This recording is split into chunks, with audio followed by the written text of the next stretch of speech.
morning, everyone. Yes, I know it may not be morning while you're watching this, but one of the first things I do every morning is check my bird feeders to make sure that my hummingbirds, my orioles, and the other variety of wild birds have got plenty to eat during the day. So why don't you come on and come with me and let's go take care of the birds. I want to talk to you for a second about what I have set up. It might work for you, it might not when you're working with your birds.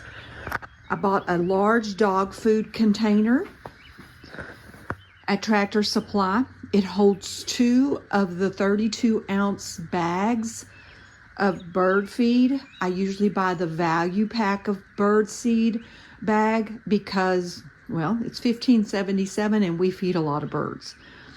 I also got the 10-pound holds 10 pounds container, and that's the one I carry around. The wild bird seed that you see on the front does not come on it. I used my Cricut and I made that for the front of it. So what it will look like is the front of that one, only on a smaller scale. I also buy at Tractor Supply, I also buy my suet. I usually get 2 different kinds. I usually get one for woodpeckers, and I usually get one for all the birds. One that's kind of, and they make all kinds of varieties. Look at the kind that you have. But I also, this is the woodpecker variety that I buy. But they make some high energy, which is one of those. They make for bluebirds, they make them with peanuts in it, they make them with mealworm in it. So you just have to kind of figure out what variety you want. We have woodpeckers and then we have a large variety of others. So we have to do, so I feel like I usually put 1 woodpecker at each one and then one that's a general one for everybody. And those are $1.49 at Tractor Supply. And that's my basic setup for the wild birds. The hummingbirds, I'll give you my recipe here in a minute, but I make their nectar for their hummingbird feeders.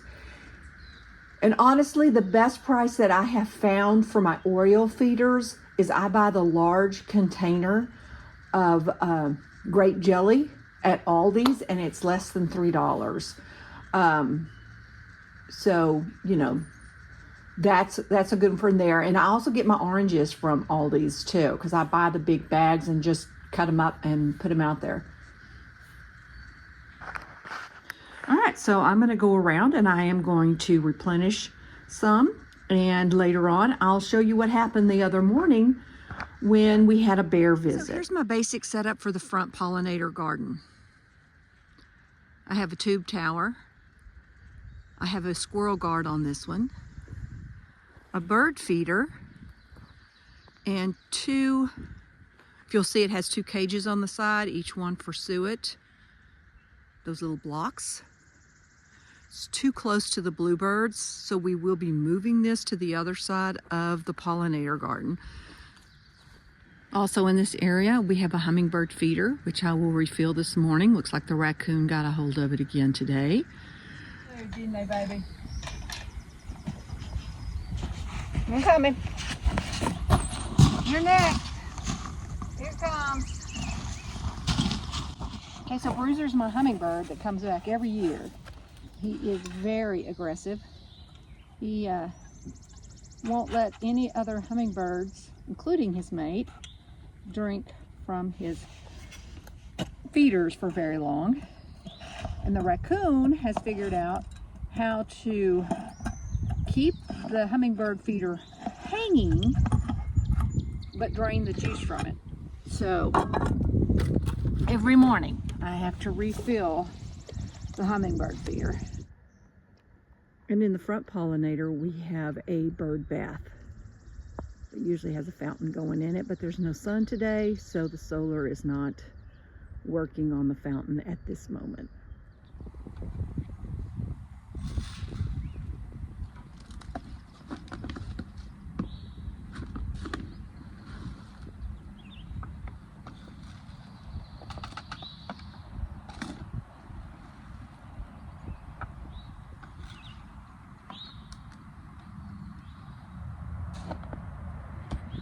In the back, right off the fire pit, we have another bird feeder with 2 cages that snap.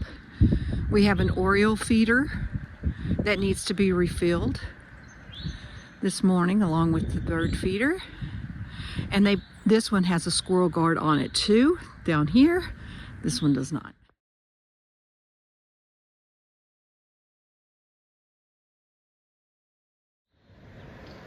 We also have an Oriole feeder hanging from this tree on an apparatus that Bill designed that holds the grape jelly and oranges for the Orioles. So I'll get that refilled because the raccoon emptied that last night as well as the other Oriole feeder. All right, understanding how one of these Oriole feeders from Walmart works. You just put the grape jelly straight out of the jar into the troughs. You put the oranges on the spikes. You fill the metal trough with plain clear water because that's an ant trough is basically what that is. There is an outer ring for you to put hummingbird food in because that's where hummingbirds can actually drink from with their sugar water and nectar, but I don't normally fill that one because I have actually 3 other hummingbird nectar feeders. Then you screw the weather guard back on and hang it back up. I make my own hummingbird nectar. I'll put the recipe on screen here in a few minutes for you to see, but I change this out several times a week, at least once a week, if not more. It does ferment and it's not good for the hummingbirds. And actually the red dye is not good for them either. If you buy the store-bought, buy the clear and store it in your refrigerator. The raccoons have learned to basically tip this over without taking it off the hook and drink from it as it comes out. So I have had to refill every day. That's the reason I don't put very much in it.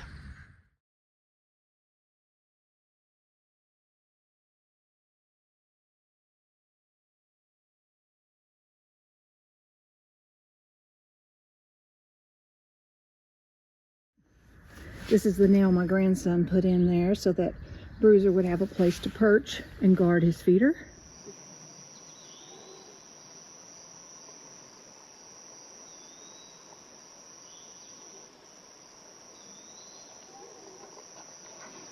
Let's talk for a minute about predators who may show up when you have a bird feeder. Right now, we're having issues with a raccoon and a bear. Well, it looks like the bear came through again. Normally, we don't worry about him until the fall when the berries come in, but they found us on the path. Just a quick insert. What do I mean when I say a path? Black bear, as well as deer, have a tendency to follow whatever route that they have found success at finding food. And they had success here, and so now they have included this route in their usual path or trail to get to food or a water source. They did the front and the back. I'll show you the back too. Oh, it's bent. Yeah. So Bill's going to try to straighten it up. He didn't destroy the feeders, which is nice. Broke that off, so I have to go fix that. This might break. Yeah. Oh, it just did. Well, I can cut it off, but it's going to be very short. But we can use it for a while. Yeah. The only thing he really broke on there was that cage, right? Yeah, but I can get that back on. Well, guys, I hope that this was helpful. If you've ever wanted to set up a bird sanctuary, even on a small scale like mine, there's no better time to get started. We have such a variety. It's so much fun to watch them. If you live in the city or if you live in the country, you just have to figure out what kind of birds you have in the area and how you want to attract them. Just remember with that, especially if you live out in the country like we do, 8.29 acres, and we back up to state land, we have all kinds of animals. We have deer, raccoon, porcupine, foxes, coyotes, and black bear. So if you put it up, they will come. So just be cautious about that. Hope this was helpful, and enjoy a large sampling of the birds that we have, and some of the mammals, the larger mammals and a bald eagle that we have caught on the game cam toward the end of the video. So the rest of the video is for you to just enjoy the different pictures and birds and mammals and things that we have seen and heard on our property.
Hey, get out of there!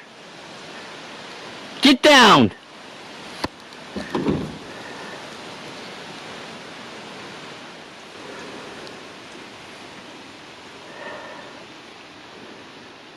Get! Oh, dang him.